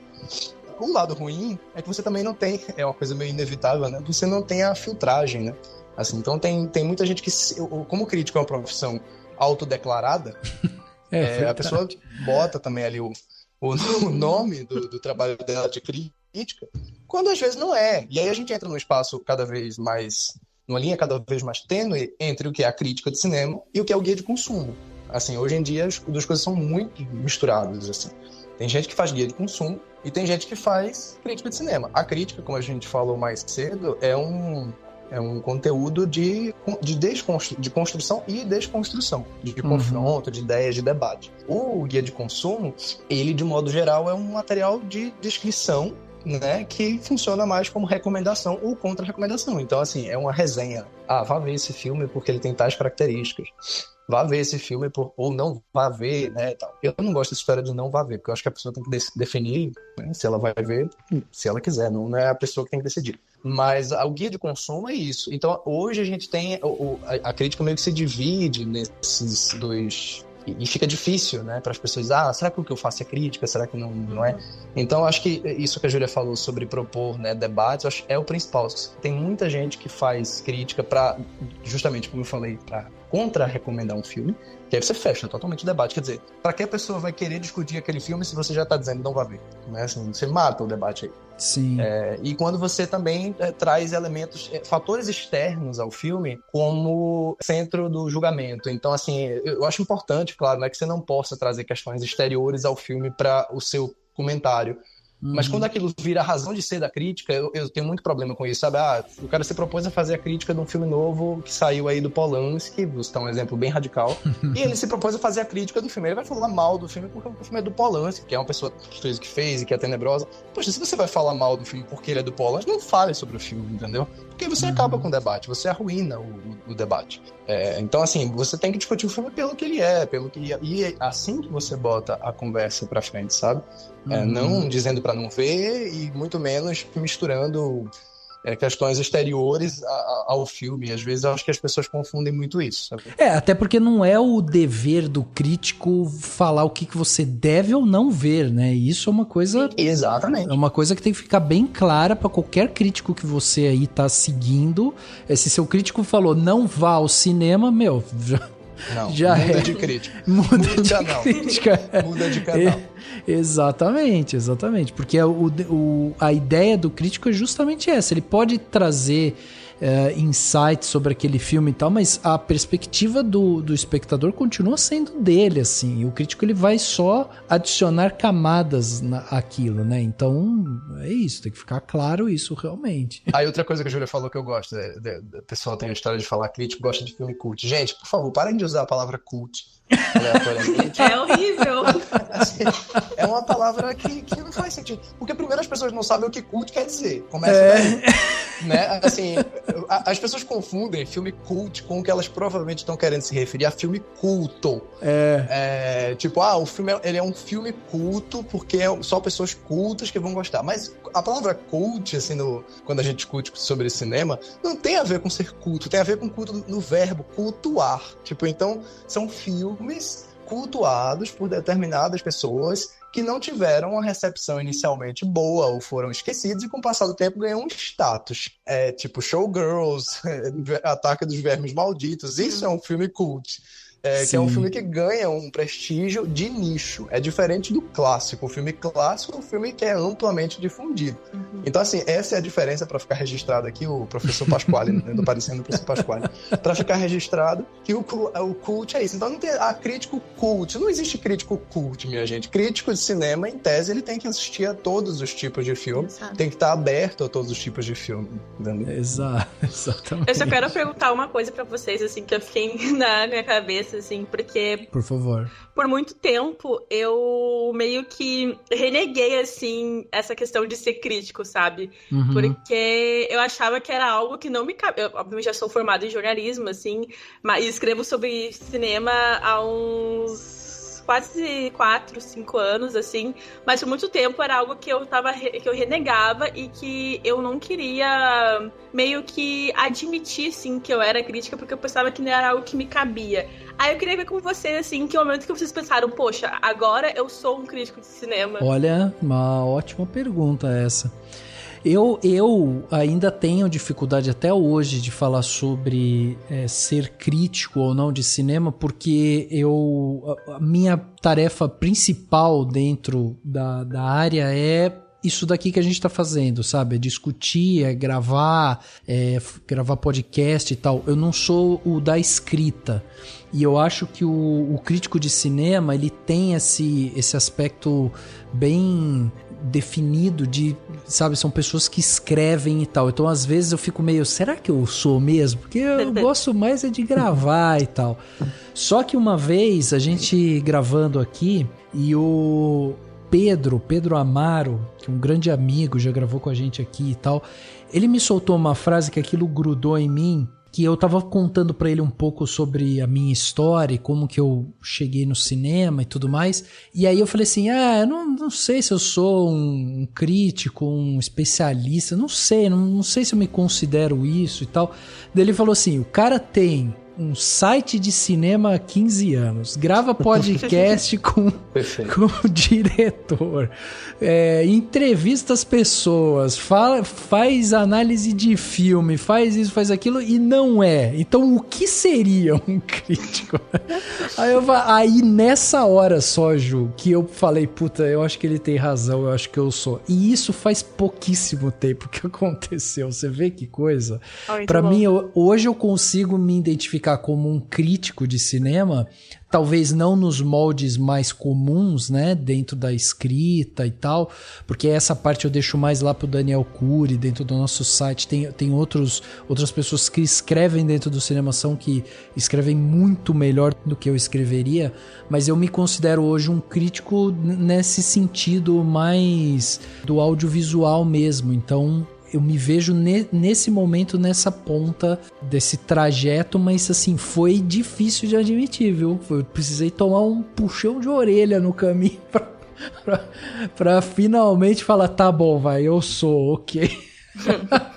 Nossa, eu adorei a tua história, Rafa, porque eu acho que ela é a de muita gente, sabe? Que de alguma forma produz conteúdo ou coloca a conversa pra frente, ou é jornalista, ou repórter, de cultura, que lida com cinema. E às vezes essas pessoas fazem mais crítica do que gente que supostamente é crítico, mas que tá há muito tempo sem participar de nada na área, sabe? Exato. Então eu acho muito bacana ouvir isso. Assim, eu acho a pergunta muito boa, porque é uma dúvida real que muita gente tem, né? Não é uma coisa assim, uma dúvida da Júlia, é uma coisa que todo mundo se pergunta, né? Tipo, a partir de que momento você... Eu acho que na minha ingenuidade de 17 anos, 18, eu já me considerava naquela época. Olha, hoje, olhando pra trás, é que eu vejo que eu não era, né? Pelo menos assim, estava em formação, como eu espero que daqui a 10 anos eu olhe pra trás pro jovem de 24 e diga, nossa, ele achava que era crítico, né? Eu espero que isso aconteça, porque significa que eu cresci. Se não acontecer, porque eu não... Enfim, imagina, se passar 10 anos, olhar pra trás e dizer nada mudou, né? Então, assim, eu diria que, para ser mais objetivo, eu comecei a escrever crítica profissionalmente, assim, como trabalho, há 2 anos, porque eu tô há 2 anos no jornal, né? E é inevitável que você, quando tá num veículo tradicional, no jornal, escrevendo capas, críticas semanais e tal, sendo repórter de cultura, isso já... As pessoas nem perguntam, né? Se você é crítico do diário. Tanto que às vezes tem pessoas que estão nessa função que não são críticas, mas estão de passagem nessa função, estão sendo consideradas críticas, né? Porque, como eu falei, não existe diploma para crítico. A gente faz jornalismo ou cinema, normalmente as pessoas que são críticas fizeram uma dessas coisas, mas eu conheço gente que fez direito e que são melhores críticos do que muita gente que fez cinema ou jornalismo, enfim.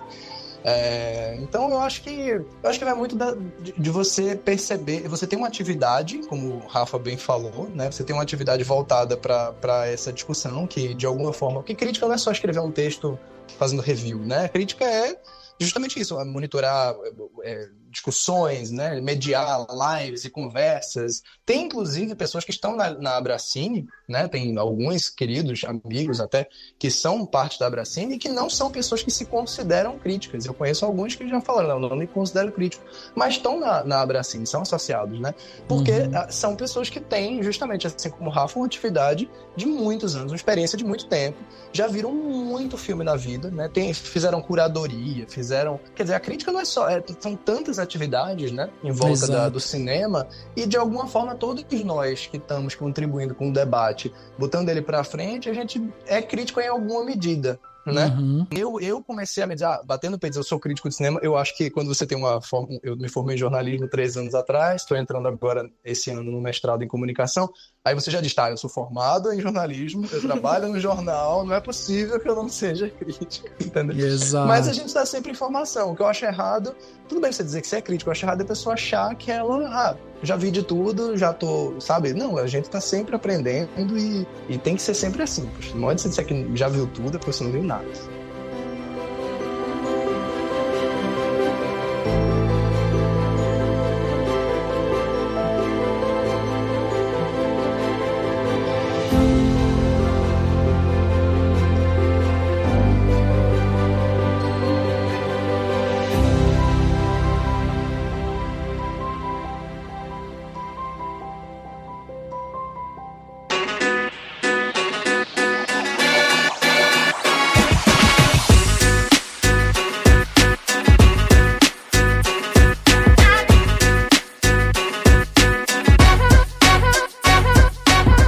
Detalhe da semana, aquele momento aqui que a gente dá dicas pra você aí, pra que você possa fazer coisas diferentes aí durante sua semana, assistir coisas diferentes, aguçar esse crítico que há em você, porque não? Mas enfim. O despertar de um crítico. O despertar de um crítico, exatamente. Ieda, vamos começar então com você. O que você trouxe de bom pra gente de plano detalhe essa semana? Cara, sempre que você me convida, eu lembro no último momento que precisa do plano detalhe. Mas mesmo assim, eu tenho uma dica boa, porque eu tô apaixonada por Dias Perfeitos, do Wim Wenders. Que tá representando o Japão, né, no Oscar de melhor filme internacional, aproveitando que a gente conversou sobre Oscar, né, mas é dirigido pelo Wim Wenders, que é alemão. Pô, cara, que filme lindo, que filme lindo. Ele é, apesar de ser dirigido por um alemão, ele é muito, muito, muito japonês, no sentido de incorporar coisas do zen budismo mesmo. O protagonista, ele limpa banheiros públicos, ele mora sozinho, ele não é casado, não tem filhos. Tem muito essa coisa de você se dedicar à tarefa de cada momento e você dedicar total atenção a cada momento, que tem a ver com zen mesmo, né? De você alcançar um nível superior, né? De consciência, simplesmente se concentrando naquilo que você está fazendo. E é um homem que é totalmente deslocado assim do tempo, ele só consome mídias analógicas, então ele anda com fita cassete, ele lê os livrinhos dele. E, cara, é um filme lindo, lindo, lindo, lindo, tô apaixonada. Ele tem essa coisa bem sisuda, né, porque o Zen budismo tem essa coisa de você... Pra te livrar de tormento mesmo, né? Você ficar com a consciência mais tranquila, você poder se concentrar numa tarefa de cada vez. Mas no caso do protagonista, à medida que o filme vai passando, a gente entende por que ele é assim. E que por baixo dessa estoicidade, ele tem um turbilhão de emoções. E quando esse turbilhão de emoções aflora, é a coisa mais linda do mundo. E, cara, filme lindo. Lindo, lindo, lindo. Que demais. Te ajudou com o seu mindfulness, Ieda? Olha, eu não sou muito mindful, não. Não sou. Não, tá ótimo, tá ótimo. Sensacional. Vamos colocar na nossa agenda aqui para assistir Dias Perfeitos. E você, André, o que você trouxe de bom pra gente aí? Nossa, eu vou ser bem rápido, bem objetivo, que eu já falei demais. Imagina. Eu queria falar que tá nos cinemas um filme que, infelizmente, não foi bem na bilheteria dos Estados Unidos. Infelizmente, eu digo porque é um filmaço, não porque eu esteja importando com o bolso dos bilionários. Mas... Ferrari, do Michael Mann, é um filme que deveria ser muito mais apreciado do que está sendo. Eu fico feliz de boa parte da cinefilia estar curtindo o filme também, mas o Michael Mann é um dos melhores diretores em atividade, e eu fiz um comentário sobre esse filme, eu escrevi sobre ele no jornal, eu fiz um vídeo também sobre ele no canal no YouTube, Sessão Restrita, e eu tô insistindo nele como experiência de cinema, assim, impressionante, uma das experiências mais interessantes que eu tive recentemente, porque ele quebra totalmente o padrão de uma cinebiografia, assim, que a gente tá tão cansado até, né, de cinebiografia de tantos tipos, assim, de lá vem de novo a história do Enzo Ferrari, não sei o quê. Mas o Michael Mann, como um dos grandes diretores do mundo que ele faz um recorte da vida do Enzo Ferrari, um recorte de um ano ali, em que a parte dramática e a ação, elas não são excludentes, elas não estão separadas, mas elas estão meio que sobrepostas, assim. É um filme de cinema nesse sentido, porque ele é melodramático na medida certa, mas a ação, a eletricidade do filme tá tanto nas corridas, que são lindas, tem até o Gabriel Leone, outro brasileiro, tá no filme fazendo o Alfonso Deportado. Verdade. Tá excelente até no filme, tá muito natural, assim, não tem esparro nenhum. E o filme tá sempre sobrepondo essa eletricidade das corridas com as cenas dramáticas, com os closes. Acho que o Michael Mann, ele é um diretor completo por isso, porque ele filma close, cenas de ação, assim, com a mesma intensidade, assim. Não é o cara que filma uma coisa de forma burocrática e a outra ele tem interesse. Não, ele tem interesse em tudo. O filme grita assim, ele trepida mesmo o cinema. E tem uma das cenas mais chocantes, assim, do cinema de mainstream recente, eu acho. Eu gosto demais do Ferrari. Enfim, eu disse que ia ser objetivo, mas eu acabei não sendo, porque falar desse filme. O fato é que vão assistir o Ferrari nos cinemas, ainda está em cartaz. Bom. E não percam, porque o Michael Mann, aliás, vão maratonar se puderem a filmografia do Michael Mann, que é um gênio, assim, Colateral, Fogo contra Fogo, enfim, Inimigos Públicos, Um Informante, enfim, todos os filmes dele merecem uma atenção especial. Aliás, pra mim, essa que é a coisa, o Michael Mann sempre toda vez que falo Michael Mann, eu já ligo direto ele em Fogo contra Fogo, porque eu lembro de assistir esse filme, ele saindo, e eu, assim, imagina, o filme é de 95, eu tinha 10 anos nessa época, e eu lembro de, tipo, eu tá ansioso pra ver, porque eu ia ver, que pra mim, tá? Foi pra mim. Foi a primeira vez que eu ia ver Robert De Niro e Al Pacino juntos na tela. Nossa. E eu fiquei tipo, caraca, eles vão contracenar, que é isso? Então, com 10 anos, você tem noção? Que maluquice, nossa. Olha só. Isso fui eu com o irlandês. Outra geração, desculpa. Mas é isso, Michael Mann, muito bom, muito boa dica. E você, Ju, o que você trouxe pra gente de bom aí pra galera aproveitar essa semana? Então, eu não vou indicar filme, eu vou indicar uma série que eu fiquei muito fascinada. Eu vi recentemente, em janeiro, que foi Mestres do Ar, da Apple TV, que é produzida pelo Steven Spielberg e pelo Tom Hanks, que também é uma série que é meio irmã das outras séries que eles fizeram sobre guerra, né? Então, sobre a Segunda Guerra Mundial, especificamente. E essa série, assim, eu vou indicar porque ela é muito visualmente linda, assim. Eu adorei toda a ação. A história também é bem cativante, né? Sobre... Gente, é clichê Hollywood de norte-americanos indo lá e sendo salvadores do universo. É isso. Uhum. Mas é uma série muito bonita, assim, narrativamente e também visualmente. Eu adorei as cenas de ação que essa série tem. Então, tem muitas cenas aéreas que eu fiquei pensando, gente, como é que eles fizeram isso? Porque parece um videogame. Então, exatamente assim, eu gostei muito da série, eu acho que vale muito a pena ver. Ela tá disponível na Apple TV. Tem o Austin Butler, né, que tá aí agora em Duna também. Uhum. Então, eu acho que é realmente uma série bem drama, assim, bem aquele drama que a gente tá acostumado do Steven Spielberg super sendo dramalhão, assim, mas também entregando também visualmente. Então, acho que é essa a minha indicação de hoje. Muito bom, Ju. Vai pra minha lista aqui, porque eu adoro essas séries de Segunda Guerra aí e tal. Tô bem ansioso pra ver também. Pois é, eu ainda não vi, vou ver. E pra fechar aqui, eu trouxe um podcast pra ser uma coisinha mais diferente.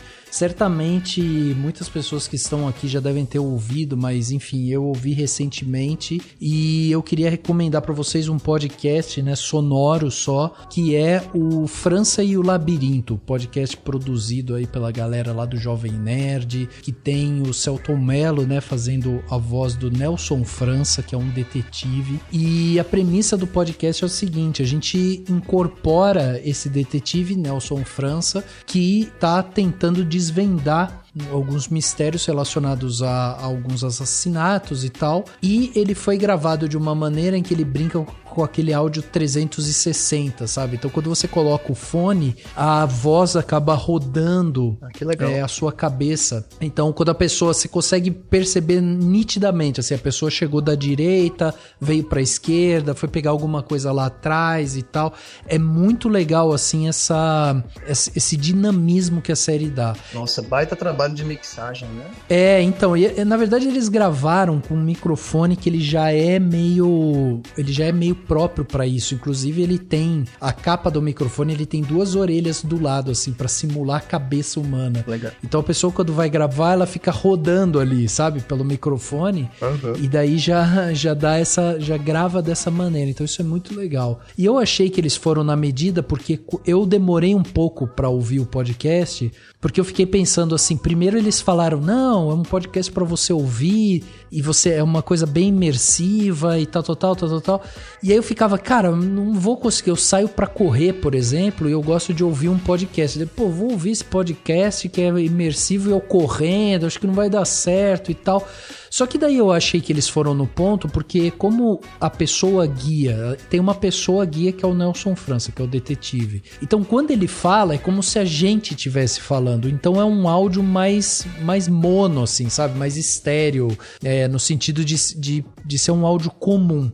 O que interage com essa voz, que é a voz do Nelson França, que é essa voz 360. Então ele não fica o tempo todo, tipo, uma pessoa falando na esquerda, outra na direita e tal. Porque o Nelson França tá ali, ele tá falando, tá pensando, tá interagindo e tal. Então eu achei que isso foi na medida.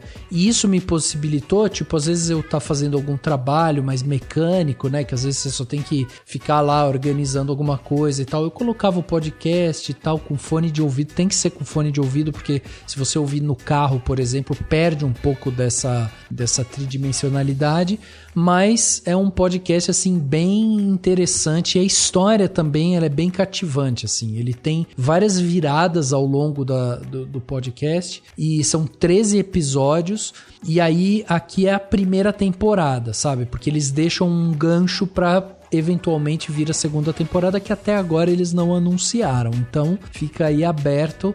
Mas, enfim, é um ótimo podcast para quem quer um podcast mais imersivo, com uma história, né, de investigação e tal. É um podcast bem legal, tem ali seus 30 minutos de duração, vale muito a pena. França e o Labirinto no Spotify.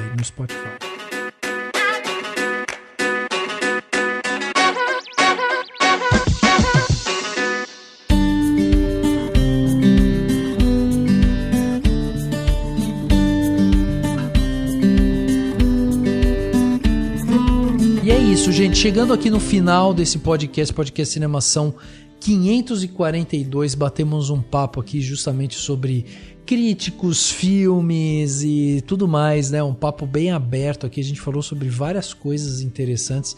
Queria agradecer a participação aqui. Júlia, muito obrigado pela sua participação aqui com a gente mais uma vez. É sempre bom, né, ter você aqui com a gente, Ju, e deixa aí recados e meios de contato também para quem quiser acompanhar você, onde que você tá. A Júlia, inclusive, entrevistou a Jovem Nerd. Vou dedurar. Sim. Nossa, verdade. Pois começando, vocês podem me encontrar lá na emeraldcorp.com.br, no YouTube também na Emerald, que tá lá a entrevista com o Alexandre Antônio, Jovem Nerd. A gente falou sobre o jogo Roof Gunner, que é um jogo que o universo do Jovem Nerd, né, acabou de lançar. Então é um jogo indie brasileiro. Então, gente que gosta de videogame, vai lá prestigiar. O jogo tá muito incrível, tá muito divertido. Ele é totalmente brasileiro, então a gente tem que prestigiar coisas brasileiras. E também vamos dar uma olhada na entrevista, tá bem divertida. A gente conversou aí por quase uma hora sobre o jogo. Inclusive, também, vocês me encontram nas redes sociais, a Julia Barth, B-A-R-T-H. E é isso, só agradecer também por essa oportunidade de estar mais uma vez aqui no Cinemação. Eu adoro esse podcast, adoro essas conversas, encontrar gente, conhecer gente nova, né? E tá aqui também com o Rafa. Então é uma baita oportunidade e eu tô muito feliz, é isso. Valeu, Ju, muito obrigado, muito obrigado. E Eda, queria agradecer sua presença aqui no podcast mais uma vez. É sempre maravilhoso ter você aqui. Eu sei da sua agenda que é corridíssima, que você tá o tempo todo aí, tá produzindo, tá gravando, tá escrevendo. Eu tenho pra mim que o seu dia especificamente tem 26 a 30 horas. Eu não sei como você faz isso, mas você tá fazendo uma mágica da multiplicação de horas aí, hein, Eda?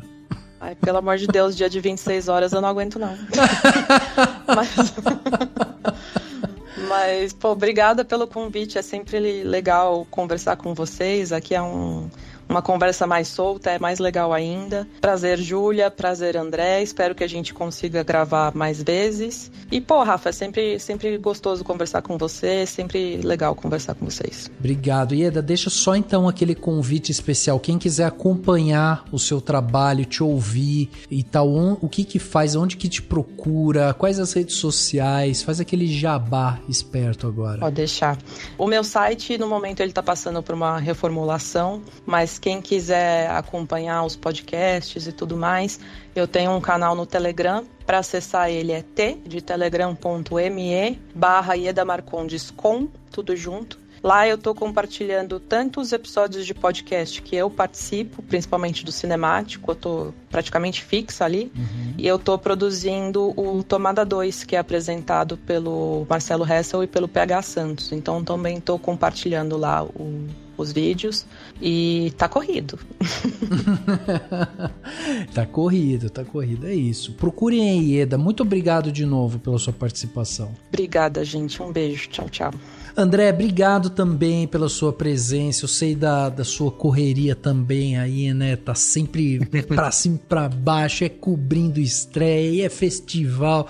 O André, olha, multitask também. Então, obrigado por encaixar a gente aí na agenda, conseguir vir aqui trocar esse papo. E deixa também recados aí e, enfim, meios de comunicação pra galera acompanhar esse trabalho seu aí que você tão arduamente tem feito todos os dias. Nossa, eu que agradeço o convite. Aliás, sempre quando eu não posso, eu falo, não tô podendo, mas convide novamente, porque eu vou tentar sempre, porque é um prazer conversar aqui com vocês, conversa mais aberta, em que a gente, enfim, debate, acaba que um tema abre possibilidades de a gente falar de várias outras coisas, né? A gente começa achando que vai falar só de uma coisa e depois quando vê já tá do outro lado.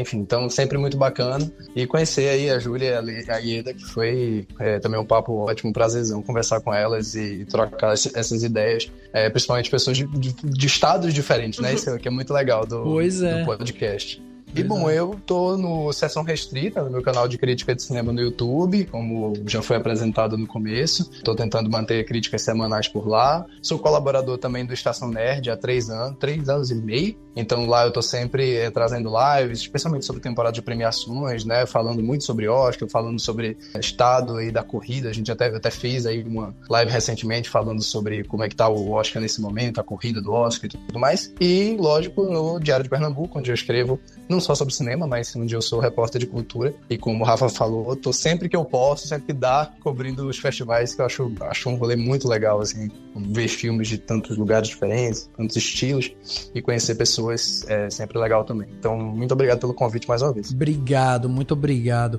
Lembrando você, né, que tá aí ouvindo a gente, se quiser ajudar, né, na discussão, mande aí sua crítica, sua análise, sua pergunta. A gente vai encaminhar aqui para os convidados desse podcast. Você pode fazer isso mandando através das nossas redes sociais, sempre buscando por Cinemação, ou através do nosso e-mail, né, contato@cinemação.com, vai chegar aqui pra gente, a gente separa, responde. Então é um meio aí pra gente trocar esse contato com vocês. Além disso, lembre-se de seguir a gente no Spotify, na Apple Podcast, curtir na Deezer, se inscrever no Castbox para que você possa receber todos os nossos episódios assim que eles saírem. Fica essa dica aí para você, e fica o convite também para você se tornar um apoiador do Cinemação com o valor de um cafezinho. Você já ajuda demais a gente aqui e ainda leva para casa presentes exclusivos do Cinemação no fim do ano. O link para se tornar um apoiador vai estar no post desse podcast, na descrição dele. Vai lá para você se tornar um apoiador. O podcast Cinemação 542 fica por aqui e a gente se vê no próximo.